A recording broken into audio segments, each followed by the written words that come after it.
पैमाने पे कोविड हो रहा है तो केंद्र की सरकार और तमाम सैटेलाइट जो चैनल है वो केरला के हालात को क्यों नहीं दिखा रहे हैं?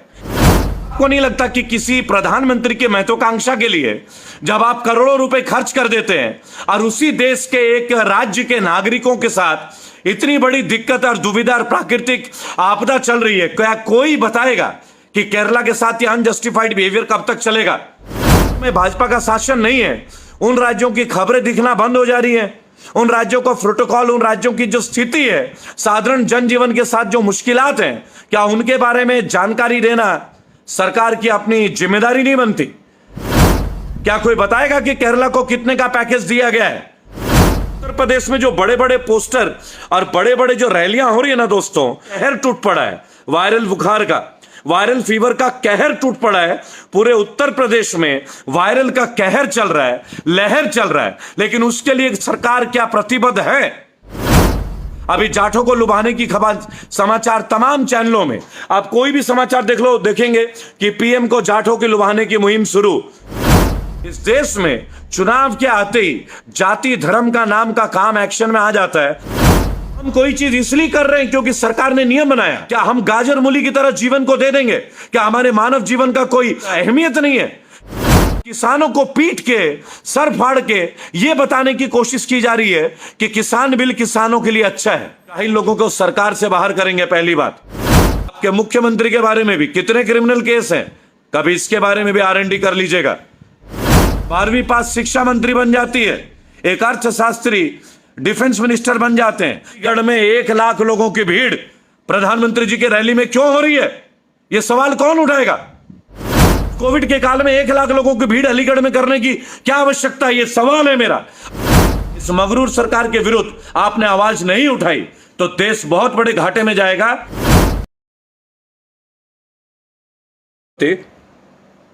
और आशा करता हूं कि आप सब लोग ठीक होंगे और चाहूँगा कि आप लोग मेरा अभिवादन स्वीकार करें दोस्तों।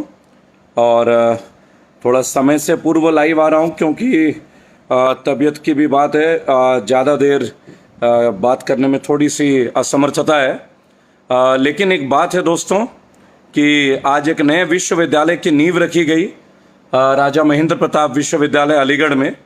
इस सब की शुभकामनाएं, अलीगढ़ की जनता को शुभकामनाएं, उत्तर प्रदेश के जनता को शुभकामनाएं, क्योंकि विश्वविद्यालय की अगर नींव रखी जाए तो ये एक अच्छी बात है और अच्छी चीज़ों का हम भी समर्थन करेंगे। शिक्षा की बात होगी, चिकित्सा की बात होगी तो अवश्य समर्थन देंगे। तो योगी आदित्यनाथ जी को इसके लिए बधाई और बीजेपी के केंद्र जो सरकार है उनको भी बधाई। लेकिन मैं एक बात आपको बोलना चाहूँगा दोस्तों कि सब कुछ चुनाव के लिए नहीं होना चाहिए, सब कुछ इलेक्शन के लिए नहीं होना चाहिए। आपको समझना पड़ेगा कि उत्तर प्रदेश में फिरोजाबाद में 60 लोग मर चुके हैं, बच्चे ज़्यादातर मर चुके हैं बुखार में। और इस वक्त वायरल फीवर जो है उत्तर प्रदेश में वो चरम पे है। और एक और आपने कल देखा होगा, गुजरात में पूरा बीजेपी का जमावड़ा इकट्ठा हुआ है भूपेंद्र पटेल की ताजशाही के लिए, ताजपोशी के लिए, क्योंकि नए नए मुख्यमंत्री बने भूपेंद्र पटेल। और समझ में नहीं आती कि पुरानी बोतल नई शराब या पुरानी शराब नई बोतल, आप इसे कुछ भी कह लें। आप पूरे गुजरात में देख रहे हैं कि बाढ़ का प्रकोप क्या है जामनगर में। ऐसे में करोड़ों रुपए खर्च किए जा रहे हैं कार्यक्रम के लिए और देश जब ऐसी आर्थिक बदहाली से गुजर रहा है तो मुझे नहीं लगता कि ये सब कोई उचित कार्यक्रम है। अगर बीजेपी का एजेंडा यही है कि मुख्यमंत्री बदलो और बड़े बड़े कार्यक्रम करो और सरकारी फंड का इस तरह से गलत इस्तेमाल करो तो कहीं ना कहीं बड़ा दुख होता है। पूरी गुजरात की जनता भी बारिश में त्रस्त है, जामनगर में बाढ़ की हाहाकार की स्थिति है, आपने देखा होगा। और मैं आपको एक बात और बताना चाहूंगा, अकेले केवल गुजरात की बात नहीं है जहां भी बीजेपी शासित प्रदेश हैं। आज उत्तर प्रदेश में भी बड़े बड़े बैनर लग रहे हैं, बड़े बड़े पोस्टर लग रहे हैं। अभी दिनेश शर्मा जी उप मुख्यमंत्री ग्रेटर नोएडा में थे, हर जगह उनके पोस्टर। अलीगढ़ में राजा महेंद्र प्रताप यूनिवर्सिटी का उद्घाटन होता है, वहां पे पोस्टर ही पोस्टर। 1 लाख लोगों की भीड़ की आशंका आप अखबारों में देख चुके हैं, न्यूज चैनल में देख चुके हैं दोस्तों। तो मुझे एक बात समझ में नहीं आता कि आखिर कोविड का उल्लंघन कर कौन रहा है? कौन है जो कोरोना प्रोटोकॉल का उल्लंघन कर रहा है? साधारण भारतीय या भारतीय सरकार? क्योंकि देखिए, आज भारतीय सरकार बोलेंगे या केंद्र की सरकार बोलेंगे कोई अलग बात तो है नहीं। आपको भी समझना होगा, एक छोटी सी बात है, 1 लाख लोग अलीगढ़ में इकट्ठा हो रहे थे और ये तमाम राष्ट्रीय चैनलों में बोला गया है। तो क्या कोविड का कोई प्रोटोकॉल बचा ही नहीं है क्या, या कोविड खत्म हो गया है? और दोस्तों, मेरे एक सवाल था जिसके लिए मैं आज आप लोगों के बीच आया हूं कि आपने तालिबान के ऊपर बहुत सारी रिपोर्ट्स देख रहे हैं, रोज दिखाया जा रहा है तमाम टीवी चैनलों में, तालिबान तालिबान तालिबान। आखिर केरल के लोगों की हालत क्यों नहीं दिखाई जा रही है? केरला में जो लोग मर रहे हैं, इतने सारे लोग अस्पताल में मर रहे हैं, बिना चिकित्सा के मर रहे हैं, आखिर वो क्यों मर रहे हैं? और हम किस बात का जश्न मना रहे हैं भारत में कि सबसे बड़ा टीकाकरण आखिर केरला में इतने बड़े पैमाने पे कोविड हो रहा है, तो केंद्र की सरकार और तमाम सैटेलाइट जो चैनल है वो केरला के हालात को क्यों नहीं दिखा रहे हैं? क्या इसलिए कि केरला के लोगों ने इन्हें वोट नहीं दिया, या इसलिए कि केरला में इनकी सरकार नहीं है? क्या हमारे देश में ये कोई नया प्रथा चल गया है कि अगर हम किसी को वोट ना दें, उस जगह के समाचार अब हमें देखने नहीं मिलेंगे? कहीं ना कहीं ये बात उठ के सामने आ रही है दोस्तों। केरल के बारे में कोई भी राष्ट्रीय चैनल प्रबुद्धता के साथ नहीं दिखा रही है। अगर है तो मुझे बताइए। अगर कोई एक चैनल है जो केरल को फोकस करके दिखा रहा है तो आप बताइए, क्योंकि लगातार हम लोग देख रहे हैं कि फिर केरल के लोगों के साथ ये अत्याचार नहीं है क्या, या केरला में भाजपा का शासन नहीं है, या केरला में भाजपा का सरकार नहीं है, इसलिए केरल में जो लोग मर रहे हैं या केरल में जो मौतें हो रही है उनके बारे में कोई भी सही आंकड़े और केरला के लोगों के बारे में सही जानकारी, विस्तृत जानकारी क्यों नहीं दिखाई जा रही है? आपने देखा होगा पिछले साल केरला में बाढ़ आई थी और प्राकृतिक आपदाएं आई थी, तब भी केरला के साथ बहुत गलत हुआ। जो फंड केरला सरकार को दिया गया वो निम्न स्तर का, इससे कई गुना ज्यादा लाखों करोड़ों रुपए बीजेपी अपने पोस्टरों के लिए, मोदी जी के पोस्टरों के लिए खर्च करती है।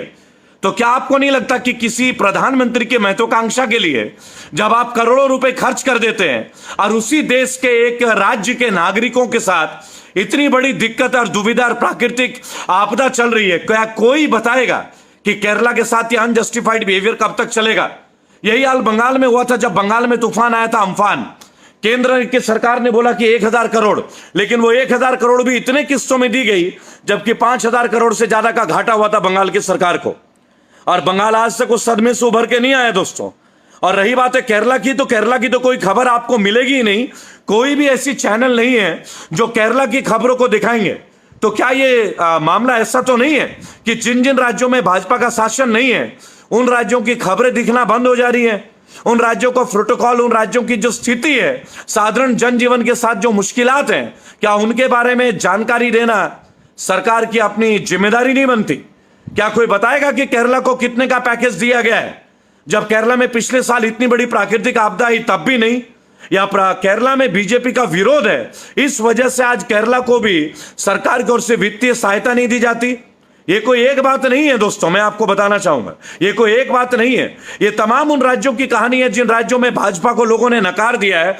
उन राज्यों की कोई कहानी, उन राज्यों की कोई तस्वीर आती नहीं। और उत्तर प्रदेश में जो बड़े बड़े पोस्टर और बड़े बड़े जो रैलियां हो रही है ना दोस्तों, क्या कोई बताएगा कि फिरोजाबाद में इतनी सारी लोगों को मृत्यु हो गई है और उत्तर प्रदेश में वायरल का कहर टूट पड़ा है, वायरल बुखार का, वायरल फीवर का कहर टूट पड़ा है। पूरे उत्तर प्रदेश में वायरल का कहर चल रहा है, लहर चल रहा है, लेकिन उसके लिए सरकार क्या प्रतिबद्ध है या उसके बारे में कोई जानकारी हमें कभी विस्तृत तौर पे मिलेगी? लेकिन नहीं, अभी जाठों को लुभाने की खबर समाचार तमाम चैनलों में, आप कोई भी समाचार देख लो, देखेंगे कि पीएम को जाठों के लुभाने की मुहिम शुरू। पीएम ने अलीगढ़ में राजा महेंद्र प्रताप यूनिवर्सिटी से चुनावी आवाज को किया शुरू। क्या देश में मानवता केवल चुनावी एजेंडा बनकर रह जाएगा, या देश में कहीं भी मानवता को शर्मसार करने वाली जो तस्वीरें, क्या हम उनको दूर कर पाएंगे कभी? आखिर केरला की बातें क्यों नहीं उठ के आ रही? जिस देश में सबसे ज्यादा साक्षर प्रदेश केरला है, उस केरला की कोई भी समाचार आज नहीं आ रही है, जो कि पूरी तरह से कोविड में आज बुरी तरह से ग्रसित है। वहां के लोग परेशान हैं, लेकिन क्या हमें कोई राष्ट्रीय चैनल इसके बारे में बताएगा? नहीं दोस्तों।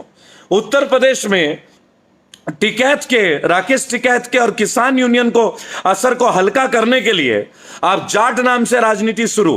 कई सारे मेडिकल कॉलेज के नाम बदले जा रहे हैं, गाजीपुर में बदले जा रहे हैं, कहीं पे राजपूत के नाम पे, कहीं पे वशिष्ठ मुनि के नाम से, कहीं पे जाट राजा के नाम से।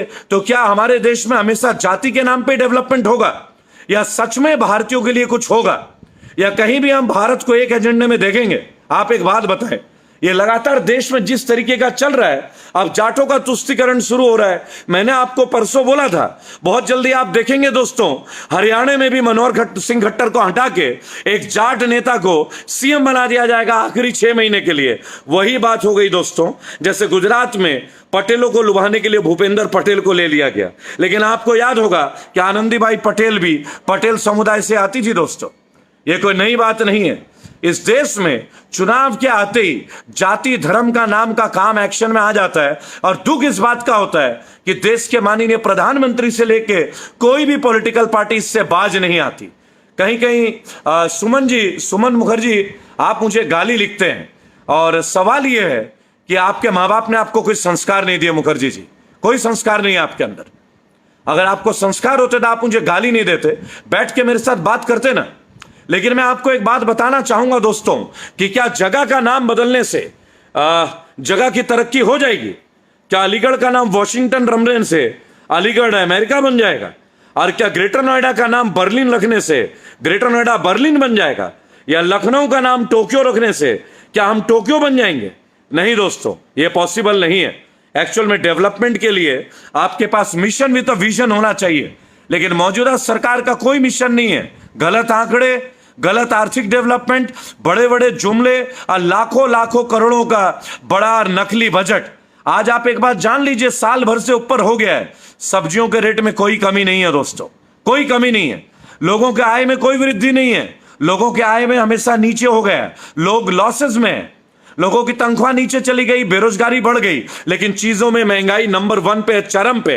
उसके बावजूद पूरे देश में गलत आंकड़े दिखाए जाते हैं। 5 lakh crore, 6 lakh crore, 3 trillion economy, 5 billion economy, ये ट्रिलियन बिलियन खिलियन जितने भी हैं, इसका डुप्लीकेट खेल ये सरकार चल रही है और सरकार चला रही है। और ये एजेंडा शायद जब तक हमें समझ में आएगा तब तक बहुत देर हो चुकी होगी और आर्थिक तौर पर हम गुलाम हो चुके होंगे। अब वैक्सीन के लिए जबरदस्ती होने लगी।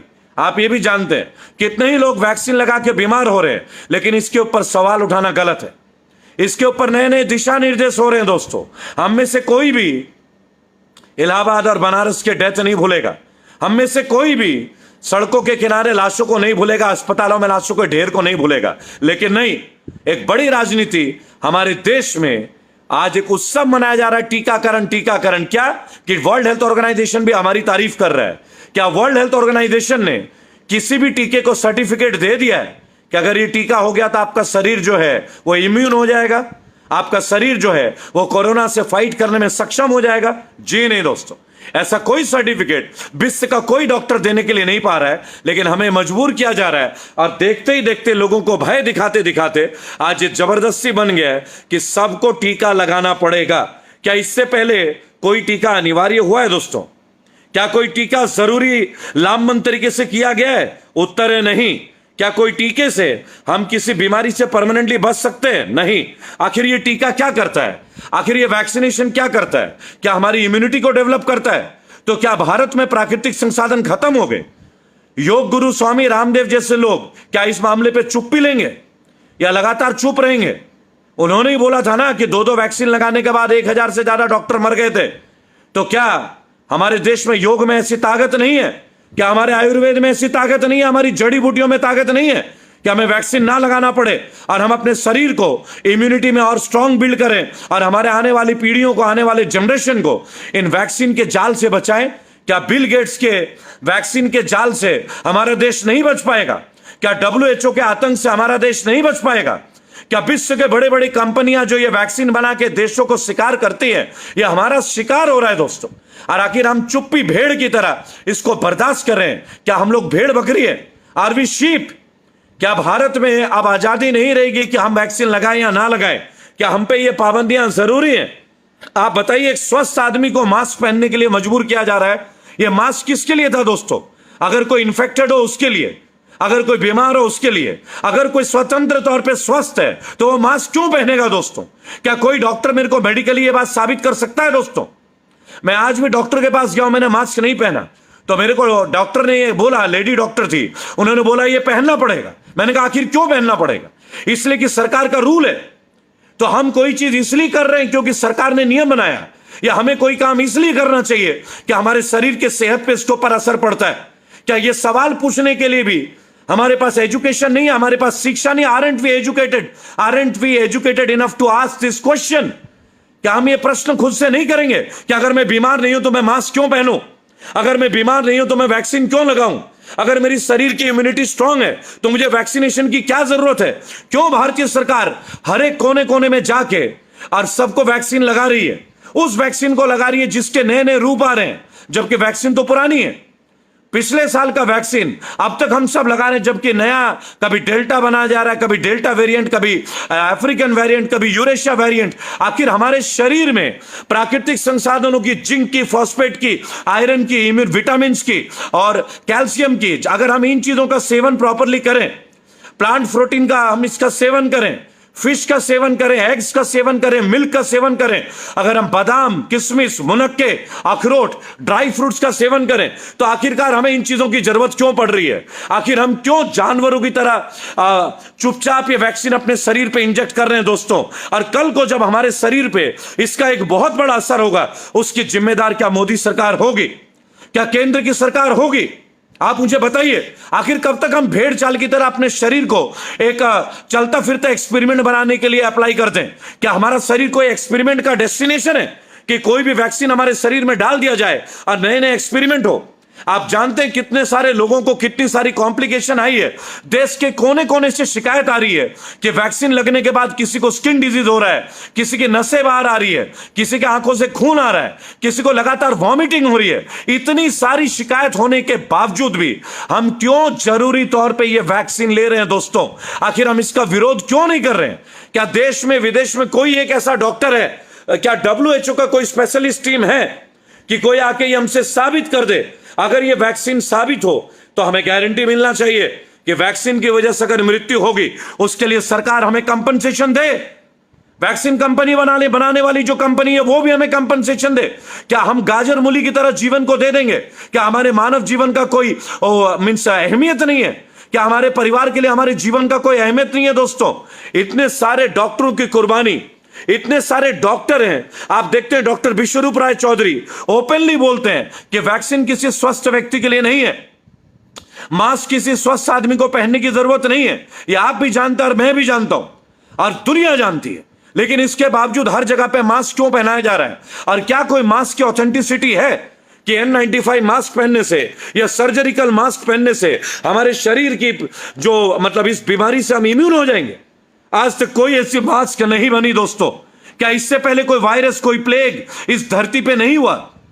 आप जानते हैं कि 1900 शताब्दी में और 2000 मतलब आज से 50 साल पहले भी जब प्लेग आया था, बीमारी आती है, बीमारी जाती है दोस्तों। लेकिन इसका मतलब हम हर चीज के लिए वैक्सीन लगाते रहे? हमारे शरीर को हम एक एक्सपेरिमेंट का घर बना दें कि कोई भी हमारे शरीर को आके एक्सपेरिमेंट का जड़ बना दे? आखिर हम गूंगे क्यों हैं? आखिर हम स्वतंत्र देश में क्यों इसे बर्दाश्त कर रहे हैं? हम क्यों इसके ऊपर विरोध नहीं कर रहे हैं? मुंबई से योहान टिंगरा की टीम, अवेकन इंडिया मूवमेंट, मैं इनकी मेहनत का सराहना करता हूं। प्रशंसनीय कार्य कर रहे हैं लोगों को अवेयर करने में। डॉक्टर विश्वरूप राय चौधरी, मैं इनकी पूरी टीम की प्रशंसा कर रहा हूं। लेकिन डॉक्टर विश्वरूप, अब आप लोगों को सड़कों पे आना होगा। ये ठीक उसी तरीके से आप देख रही है देश में कैसा माहौल है। आज किसानों को पीट के, सर फाड़ के ये बताने की कोशिश की जा रही है कि किसान बिल किसानों के लिए अच्छा है। आप समझ रहे हैं ना मैं क्या बोल रहा हूं? उसी तरह हमारे शरीर में वैक्सीन को घुसेड़ के यह बताने का प्रयास किया जा रहा है कि यह वैक्सीन से हम बीमारी से बचे रहेंगे। क्या यह सच है? क्या यह सही है? क्या इसके ऊपर कोई मेडिकल रिसर्च है? ऐसा कोई मेडिकल रिपोर्ट है जो हमें यह बात का साबित कर दे? तो फिर हमें मेडिकल सर्टिफिकेट क्यों नहीं मिल रही है वैक्सीन के साथ कि हम 100% सेम है कोविड में? हमारी सेफ्टी की गारंटी क्यों नहीं मिल रही है दोस्तों? राजीव रॉय, गाली देने से कुछ नहीं होगा। आप मूर्ख हैं और भेड़ चाल को फॉलो करते हैं। मैंने वैक्सीन नहीं लगाया और ना ही मैं लगाऊंगा। मैं अपनी इम्यूनिटी पे वर्क कर रहा हूं। यह पहली बार कोई वायरल नहीं हुआ दोस्तों। हर साल वायरल होता है, जब बारिश होती है भीग जाते हैं। आप देखते हैं इकोलॉजिकल डिस्टर्बेंसेस चल रही है और इसके बाद भी कई सारी बीमारियां और भी आएंगी। यह कोई पहली और आखिरी बीमारी नहीं है। क्या इससे पहले टीबी, खसरा, इबोला वायरस, सार्स ये हमारे देश में और विदेश में और पूरे धरती में आई नहीं है क्या? तो इसका मतलब पूरे धरती के लोगों ने वैक्सीन ही लगाना शुरू कर दिया। क्या हमारी चरक संस्कृति, क्या हमारा आयुर्वेद? आप एक बात चलिए, आज मैं कहता हूं, मोदी जी और बीजेपी के स्वास्थ्य मंत्री, हमारे केंद्र की स्वास्थ्य मंत्री, क्या हमारे आयुर्वेद को आप झुटला दोगे? क्या आयुर्वेद में हर चीज का इलाज नहीं है? और अगर इलाज है, एक देखिए, ये बबरू बहन टंडी जी गाली लिखते हैं, मां बहनों की गाली लिखते हैं। आपकी मां ने आपको संस्कार नहीं दिखाया। एनीवे, मैं आपकी मां को अपनी मां मानता हूं। अब आप समझ लें गाली किसको लग रही है। अगर कोई डिस्कस करना, कोई प्रश्न उठाने से आप गाली देते हैं, इसका मतलब है आप लोग जाहिल हैं, जाहिल। और जाहिल लोगों को सीधा करने की जिम्मेदारी भी हम लेंगे। इसका मिशन 2022 से सीधा कनेक्टिविटी है। जाहिल लोगों को सरकार से बाहर करेंगे। पहली बात, सरकारों का नाम बदलने से, कॉलेजों का नाम बदलने से शिक्षा नहीं बदल जाएगी दोस्तों, पहली बात। और मैं एक बात बता दूं, आपके मुख्यमंत्री के बारे में भी कितने क्रिमिनल केस हैं, कभी इसके बारे में भी R&D कर लीजिएगा। आप जानना चाहिए आपको। अगर हम किसी को मंत्री मानते हैं, मुख्यमंत्री मानते हैं, उनके इतिहास को भी सर्च करना पड़ेगा। मुझे गाली देने से उनका इतिहास नहीं बदल जाएगा, उनके क्रिमिनल रिकॉर्ड नहीं बदल जाएंगे, है ना। मैं बिना नाम लिए बोल रहा हूं, और जब वक्त आएगा तो नाम भी लूंगा। और चुनाव में तो मैं आके आपको बताऊंगा कि क्या हमारे देश में माननीय यानी कि पार्लियामेंटेरियंस केवल क्रिमिनल्स ही होंगे। एक बात बताइए, अंगूठा छाप लोग आज हमें वैक्सीन का पाठ पढ़ा रहे हैं, इससे बड़ी कोई बात होगी? 12वीं पास शिक्षा मंत्री बन जाती है, एक अर्थशास्त्री डिफेंस मिनिस्टर बन जाते हैं। क्या यह हमारे देश का दुर्भाग्य नहीं है? इसके ऊपर एक सवाल उठाना आपको बुरा लगता है दोस्तों? मेरे भाइयों और मेरे बहनों, केवल अंधाधुंध भेड़ बकरी की तरह जीने के लिए हम इस धरती पे नहीं आए। मनुष्य हम, अपने प्रश्न को उठाने का हौसला होना चाहिए। मैं इस वैक्सीन के ऊपर सवाल उठा रहा हूं, आप मुझे जवाब दीजिए। माननीय स्वास्थ्य मंत्री, आप आइए, मेरे डाउट को क्लियर कीजिए ना। आप बताइए ना, देश को जबरदस्ती मास्क क्यों पहनाया जा रहा है? आखिर क्यों? एक स्वस्थ आदमी को मास्क पहनने की क्या जरूरत है? और क्या यह कीटाणु हवा में है? क्या यह वायरस हवा में है? अगर यह वायरस हवा में है तो क्या कोई भी मास्क इसे बचाने में सक्षम है? साइंटिफिकली कोई डेटा है आपके पास? आप इसकी कॉन्फ़िगरेशन बता सकते हैं? N95 मास्क मार्केट में ब्लैक में बिका था, 1,000, 2,000, 5,000 रुपए में। सैनिटाइजर ब्लैक में बिके थे। आखिर क्यों? कालाबाजारी क्यों हुई? आप लोगों के इग्नोरेंस की वजह से, आप लोगों की मिस हैंडलिंग की वजह से इस देश में बहुत सारी चीजें हैं जो घटित हो रही है। और अगर आपको सच में अभी भी लगता है कि कोविड का तीसरा लहर आ रहा है, तो अलीगढ़ में 1 लाख लोगों की भीड़ प्रधानमंत्री जी की रैली में क्यों हो रही है? यह सवाल कौन उठाएगा? आखिर यह सवाल में क्या गलत है? आप बताइए, आखिर इस सवाल में क्या गलत बात है? आप कहते हैं कि कोविड अभी गया नहीं है। माननीय प्रधानमंत्री खुद बोलते हैं। मुझे तो माननीय प्रधानमंत्री की टिप्पणी कथनी और करनी में बहुत डिफरेंस नजर आता है। एक और आप पूरे देश को लॉकडाउन में लाते हैं, और आज आप अलीगढ़ में यूनिवर्सिटी के शिलान्यास में 1 लाख की भीड़ करते हैं। कैसे प्रधानमंत्री हैं आप देश की जनता को गुमराह क्यों कर रहे हैं? आप आइए देश की जनता के सामने और बोलिए क्लियरली, आखिर क्या चल रहा है ये सब हमारे देश में? जब मर्जी लॉकडाउन कर देते हो, स्कूल बंद कर देते हो, और रैलियों को परमिशन दे देते हो। क्या गोरख धंधा बना रखा है ये? अरे गलत को गलत बोलने की हिम्मत भी ना जुटाए। हम गलत के बारे में आवाज उठाएंगे तो आप लोग हमें कुछ भी बोल देंगे। मजाक चल रहा है ये? अंधभक्तों, में तुमसे एक बात पूछता हूं, और बीजेपी के मानने वालों को, अगर आप ऑनलाइन क्लासेस कर सकते हैं तो ऑनलाइन किसी यूनिवर्सिटी का उद्घाटन भी तो कर सकते हैं। इसके लिए अलीगढ़ में 1 लाख की रैली की क्या जरूरत है? आप मुझे बताइए। अन्नू कुमार, आप मुझे लिखते हैं कार्टून की तरह ना। आप बताइए अन्नू कुमार, जब बच्चों के क्लासेस ऑनलाइन हो सकते हैं तो यूनिवर्सिटी का उद्घाटन ऑनलाइन क्यों नहीं हो सकता? क्या मोदी जी के लिए पैरामीटर बदल जाते हैं और देश की आम जनता के लिए अलग पैरामीटर है? इस देश में मोदी जी अलग लाइफस्टाइल जिएंगे और देश का साधारण आदमी अलग लाइफस्टाइल जिएगा? नहीं चलेगा, नहीं चलेगा, और ना चलने देंगे। 2022 और 2024 में यह सिस्टम खत्म करेंगे। बहुत हो गया आप लोगों की ब्यूरोक्रेसी। जब मर्जी कभी रंग बदल देते हैं, जब मर्जी कभी नाम बदल देते हैं, जब मर्जी भीड़ भड़क्का कर देते हैं। जब चुनाव आता है लाखों की भीड़ कर देते हैं। अभी तो चुनाव भी नहीं है तो अलीगढ़ में 1 लाख की भीड़ क्यों अरेंज कर रहे हैं आप? आखिर बच्चों के स्कूल कॉलेज बंद है ना, आखिर होटल्स में सोशल डिस्टेंसिंग है ना, तो फिर आप डायरेक्टली ऑनलाइन होकर अलीगढ़ में यूनिवर्सिटी का उद्घाटन क्यों नहीं कर रहे हैं मोदी जी? इसके लिए 1 लाख लोगों की भीड़ क्यों कर रहे हैं? क्यों उत्तर प्रदेश में आप कोविड फैला रहे हैं? आप करो तो कुछ भी नहीं, आज दूसरे लोग जाएं तो उनको डंडे बरसा, उनका चालान काटो। आखिर आपके ऊपर चालान क्यों नहीं होना चाहिए? एक देश एक कानून, हर एक के लिए कानून का पैमाना एक होना चाहिए। पहली बात। मैं एक बात आपसे पूछना चाहूंगा तमाम लोगों से, 1600 लोग लाइव है मेरे साथ। अगर मेरा सवाल अच्छा लगे तो वीडियो शेयर कर दीजिएगा दोस्तों। आखिर जब बच्चों के क्लास ऑनलाइन चल सकते हैं पिछले 2 साल से, तो मोदी जी उद्घाटन भी तो ऑनलाइन कर सकते हैं। बहुत सारे पुलों का उद्घाटन हुआ है ना ऑनलाइन, तो आज अलीगढ़ में यूनिवर्सिटी के लिए 1 लाख लोगों की भीड़ क्यों अरेंज किया? इतनी बड़ी रैली क्यों करते हैं आप? सरकार के पैसों का दुरुपयोग करते हैं। क्या देश में गरीब लोगों का जीवन आपको दिखाई नहीं देता? मजाक बना रखा है देश का। बड़ी बड़ी बातें, बड़ी बड़ी बातें, बड़ी बड़ी बातें। कोई विरोध करे उसको नक्सली बना देते हैं। सबको नक्सली बना देंगे, किसी को आतंकवादी बता देंगे, किसी को आंदोलन जीवी बता देंगे। और आप क्या है? क्या आप झूठ जीवी नहीं है? इस कोविड के काल में 1 लाख लोगों की भीड़ अलीगढ़ में करने की क्या आवश्यकता है? ये सवाल है मेरा। अगर आप लोगों को मेरा सवाल सही लगे तो मेरे वीडियो शेयर कर दीजिएगा। क्या मोदी जी ये गलत नहीं कर रहे हैं? 1-1 लाख लोगों की भीड़ करते हैं और फिर कहते हैं कि कोरोना में सोशल डिस्टेंसिंग का पार्ट केवल हम साधारण भारतीयों के लिए। मोदी जी, आपके लिए कोई रूल नहीं है क्योंकि आप प्रधानमंत्री है। हमने आपको प्रधानमंत्री बनाया, भूलिएगा नहीं इस बात को। मजाक बना दिया। गुजरात में बाढ़ आ रही है, लोग वहां त्रस्त हैं, वहां रंगारंग कार्यक्रम करते हैं आप नए मुख्यमंत्री के लिए। जामनगर में बाढ़ की स्थिति है, गरीब लोग, जनता, उनके मवेशी जानवर बह रहे हैं और आप लोग करोड़ों रुपए अपने पंडालों में खर्च कर रहे हैं। सूचना एवं प्रसारण मंत्रालय के नाम पे हमारे टैक्स का पैसा का दुरुपयोग कर रहे हैं। इससे बड़ी शर्मनाक बात क्या होगी? अगर है हिम्मत तो मेरे आरटीआई का जवाब दे दीजिए। मैंने आरटीआई में पूछा कि इतने बड़े बड़े पोस्टों का खर्चा का पैसा कहां से आता है? कोई जवाब देगा इसका? बातें करते हैं। अलीगढ़ में 1 लाख लोगों की भीड़ कर देते हैं आप। क्या ये देश के साथ गलत नहीं है? आप उत्तर प्रदेश में कोविड अगर फैलेगा अलीगढ़ में, इसके जिम्मेदार कौन होगा? अरे अपने नाम के लिए देश को पीस दिया आपने, देश बेच दिया आपने, प्राइवेटाइजेशन का सहारा लेके हद कर दिया आपने। और अभी तक आप लोगों का अंधभक्ति नहीं उतर रहा है। ये काला पट्टी और काला चश्मा भी हम उतारेंगे दोस्तों। अलीगढ़ में 1 लाख लोगों की भीड़। अरे यूनिवर्सिटी किया, अच्छा किया, मैं बधाई देता हूं आपको। बहुत अच्छा काम किया आप लोगों ने, बधाई के पात्र हैं। लेकिन इसको ऑनलाइन भी तो कर सकते थे। इसके लिए 1 लाख लोगों की भीड़ की क्या आवश्यकता थी? दोस्तों, इस देश में केवल कायदे कानून साधारण भारतीयों के लिए, हमारे लिए चालान, हमारे लिए दंड, हमारे लिए नुकसान की भरपाई का कोई तरीका नहीं है। हमारे धंधे बंद हो जाए, हमारी नौकरी छीन जाए, हमारे बच्चे बीमार हो जाए, सरकार को कोई लेना देना नहीं। इनको तो अपना नाम चाहिए, अपनी तनख्वाहें चाहिए, अपनी पेंशन चाहिए। अगर अभी भी इस मगरूर सरकार के विरुद्ध आपने आवाज नहीं उठाई तो देश बहुत बड़े घाटे में जाएगा। जिस तरह जबरदस्ती वैक्सीन लग रहा है ना, कल जबरदस्ती जेल भी भेजे जाएंगे। अगर मेरा सवाल आपको अच्छा लगा तो ये वीडियो शेयर कर दीजिएगा। मैं अलीगढ़ में 1 लाख लोगों का जो भीड़ मोदी जी ने किया, इसका विरोध करता हूं और आज का वीडियो इस विरोध का प्रतीक है। बेशक मेरी तबीयत खराब हो, लेकिन मेरा हौसला खराब नहीं है। मेरी हिम्मत में आप लोगों का आशीर्वाद है।